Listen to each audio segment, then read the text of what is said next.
Nah, oke guys, jadi di video kali ini aku akan mereview atau mengetes guys ya, mengetes adapter SSD M.2 to SATA guys, M.2 SATA to SATA. Nah, berhubung motherboardku kan tidak ada slot M.2 nya, tapi aku punya SSD ini guys, jadi aku akan mengakali dengan membeli adapter M.2 adapter M.2 SATA guys. Nah, ini harganya sekitar 30.000 ya guys ya. Di sini sudah ada SSD-nya juga, SSD dari Midas Force 128 GB. Klaim dari Midas Force-nya itu dia read-nya up to 500 MB-an ya. Dan write-nya sama guys, 500 MB-an juga guys. Nanti akan kita tes juga guys ya. Nah, ini SSD ini harganya dulu tuh beli 200.000, sekarang udah murah guys, sudah 180 ribuan guys ya.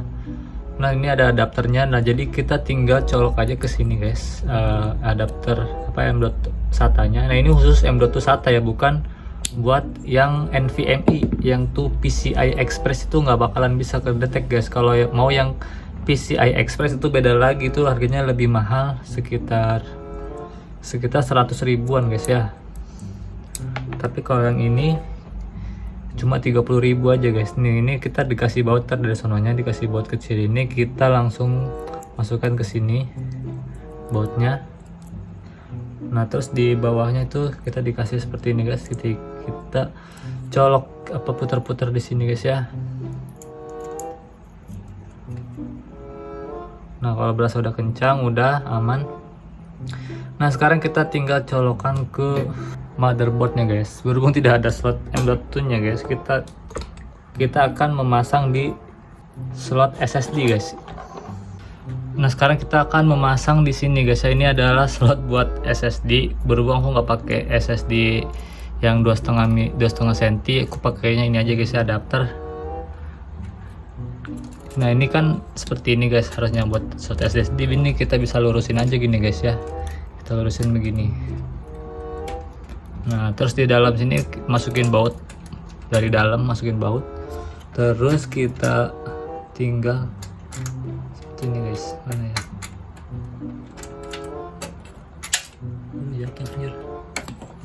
Nah, ini tinggal kita pasang aja guys di sini guys ya.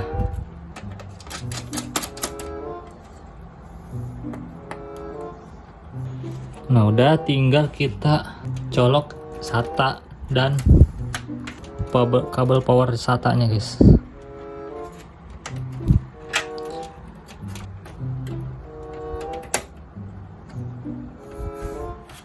Udah beres guys. Kalau nyalakan, nah, akan muncul LED seperti ini ya, berarti tandanya dia sudah menyala guys. Nah, sekarang kita akan tes booting guys. Nah, oke guys, langsung kita tes bootingnya guys ya. Jadi ini SSD bukan baru guys ya, jadi udah beberapa bulan aku pakai. Jadi mungkin performanya tidak seperti baru install SSD yang baru diinstal ulang guys ya. Jadi ini Windowsnya udah terlama diinstal. Langsung aja kita tes untuk bootingnya guys. Nah, sini aku akan menggunakan stopwatch guys. Nah ya, kita tes 1, 2, 3.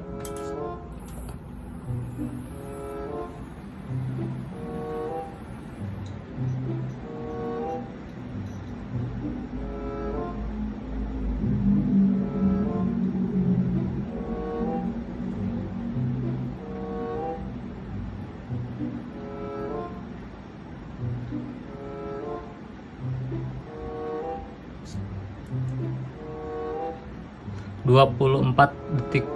Bentar guys, nggak fokus anjir.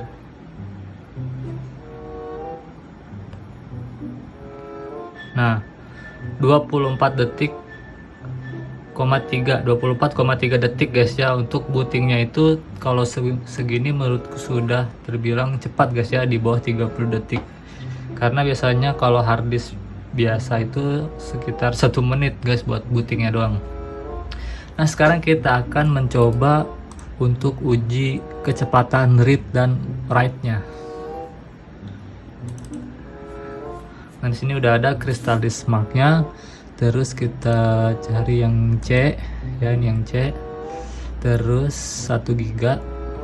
Kita langsung tes aja. Nah oke guys, ini jadi untuk read-nya itu 499 megabyte per second dan untuk write-nya 513 megabyte per second. Nah ini untuk hasil segini menurutku udah mulai standar yang mendekati dengan klaim kecepatan yang diklaim sama Midas Force-nya sendiri. Jadi menggunakan adapter, kesimpulannya menggunakan adapter tidak mengurangi kecepatan read atau write-nya guys ya. Nah coba sekarang kita tes kedua guys, kita tes ininya aja ya, yang paling atas saja. Nah di pengujian kedua ini yang read-nya malah menurun tapi write-nya malah naik. Jadi menurunnya juga tidak terlalu jauh, cuma menurun 7 MB aja, sedangkan yang write-nya sampai 7 MB juga guys naiknya. Jadi menurutku adapter ini tidak mengurangi kecepatan dari SSD itu sendiri guys. Jadi menurutku kalau emang tidak ada slot M.2 buat SSD, ya mending beli SSD-nya aja yang 2,5 inci guys, jangan beli adapter guys ya. Karena memang harga SSD yang M.2 itu agak sedikit lebih mahal dibandingkan SSD yang 2,5 inci. Nah oke guys, mungkin sekian dulu review dari saya guys ya. Sampai ketemu di video-video selanjutnya. Thank you so much. Oke, understand.